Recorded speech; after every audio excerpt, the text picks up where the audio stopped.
မင်္ဂလာပါရှင်အခုတစ်ခါမှာတော့ပျော်စရာကောင်းတဲ့ပြန်လည်ဆုံဆဲခြင်းအကြောင်းလေးပြောပြချင်ပါတယ်ဆရာတော်ဘိက္ခုပညာကာယဟာ112ရက်ကြာခီးဝေးသွားရောက်ပြီးနောက်ဝင့်တောင်ဘုရားကျောင်းကိုပြန်လည်ရောက်ရှိလာတဲ့အခါ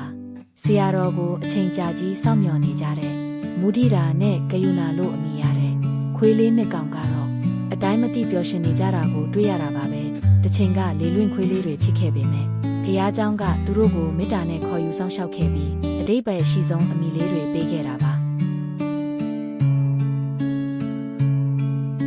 သူတို့ရဲ့ဝမ်းသာအားရကြိုဆိုမှုကဘလောက်တောင်ပြင်းထန်တယ်လဲဆိုရင်ဆရာတော်ရဲ့မျက်နှာကိုတောင်မတော်တဆအနှဲငယ်ကုန်းမိတဲ့အထိပါပဲဒါဟာသူတို့ရဲ့စစ်မှန်တဲ့ချစ်ချင်းမေတ္တာတွေပါပဲခုတော့သူတို့လေးတွေအယမ်းပျော်နေကြပါပြီကျွန်ုပ်တို့ရဲ့အချစ်တော်အာလောကဟာတရုတ်နှစ်တစ်ကူအကျိုးနေမှာ